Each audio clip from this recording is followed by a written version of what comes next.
Welcome to studio in Telugu. Kakinada జిల్లాకు ఇసుక రీచ్లు లేకపోవడం వల్ల ఇబ్బందులు ఏర్పడ్డాయని, ఇదే విషయాన్ని ప్రభుత్వం దృష్టికి తీసుకువెళ్లడంతో 2 ఇసుక రీచ్లను కేటాయించడం జరిగిందని కాకినాడ జిల్లా కలెక్టర్ షణ్మోహన్ సగిలి పేర్కొన్నారు. శుక్రవారం కాకినాడ విధాన గౌతమి హాల్లో జరిగిన విలేకరుల సమావేశంలో జిల్లా కలెక్టర్ మాట్లాడారు. లాస్ట్ 2 మంత్స్ నుంచి మన 2-3 మంత్స్ నుంచి ఇన్ఫాక్ట్ ఇబ్బంది పడుతున్నమాట వాస్తవం.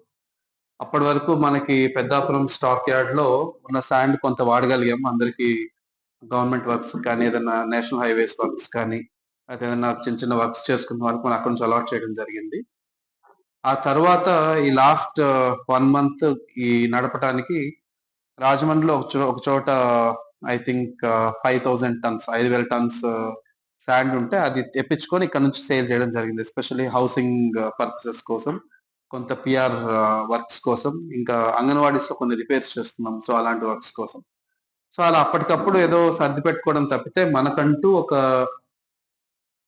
సోర్స్ అంటే ఒక రీచ్ ఉండడం, ఒక సోర్స్ ఉండడం లేదనమాట. సో అందుకని మన గవర్నమెంట్ కి రిప్రజెంట్ చేసి ఆనరబుల్ డిప్యూటీ సీఎం గారు, తర్వాత సీఎం గారికి రిప్రజెంట్ చేసి సార్ ఇక్కడికి వచ్చినప్పుడు, కాకినాడకి వచ్చినప్పుడు కూడా మనకంటూ ఒక 2 రీచెస్ ఉండాలి కాకినాడకి.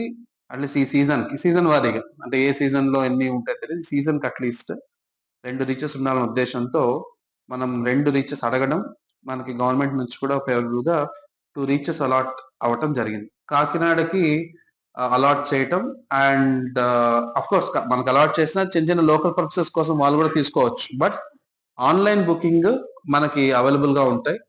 ఈ 2 రీచెస్ తో పాటు మిగిలిన రీచెస్ కూడా, ఇప్పుడు for example for example Jaggampeta దగ్గర నుంచి మేబీ వేమగిరి కన్నా ఇంకేదైనా దగ్గర ఇంకో రీచ్ ఉండొచ్చు రాజమండ్రి దగ్గర. సో అది కూడా అలౌ చేస్తాం. ఎనీ కస్టమర్ అంటే ఇళ్ళకి అవ్వచ్చు, లేదంటే బల్క్ కస్టమర్ అంటే ఏదైనా ఎన్హెచ్ వర్క్స్ కానీ, లేకపోతే పెద్ద అపార్ట్మెంట్స్ కడుతున్న ప్రైవేట్ వర్క్స్ కానీ, ఈ రోజు నుండి వాళ్ళు ఆన్లైన్ లో ఈ 2 రీచెస్ నుంచి అప్లై చేసుకోవచ్చు. ఈచ్ రీచ్ లో కాకినాడ కలెక్టర్ ఆధ్వర్యంలో టెండర్స్ ఇచ్చి ఆ రీచ్ లోని ఇసుక తవ్వటానికి, దాన్ని లోడింగ్ చేయటానికి, అంటే ఎక్స్కవేషన్ అండ్ లోడింగ్ ఈ 2 పనులు కలుపుకొని ఒక టెండర్ ఇవ్వటం జరిగింది. ఆ టెండర్ ఇచ్చిన తర్వాత ఒక ఏజెన్సీని ఫైనలైజ్ చేయడం జరిగింది. అంటే రీచ్ ఆపరేషన్స్ అంటాం. రీచ్ లో ఆపరేషన్స్ అంటే ఎక్స్కవేట్ తవ్వాలి, ఏదైనా బండి వస్తే ట్రాక్టర్, లేకపోతే నేను ఏదైనా లారీ తీసుకెళ్తే ఆ లారీలో లోడింగ్ చేయాలి. ఈ 2 కదా చేయాలి. ఇసుక కంటూ కాస్ట్ లేదు, కానీ బట్ ఇసుక తీసుకురావడానికి మనకు కొంత ఖర్చు అవుతుంది. ఆ ఖర్చు అవడంలో ఫస్ట్ ఎక్స్కవేషన్, తర్వాత లోడింగ్ కలిపి టీపర్ దగ్గర ₹96.2, అదే వేమగిరి దగ్గర ₹61.37 కాస్ట్ అవుతుంది. సో అంత కట్టి నేను నా లారీలో దాన్ని లోడ్ చేసుకోవచ్చు.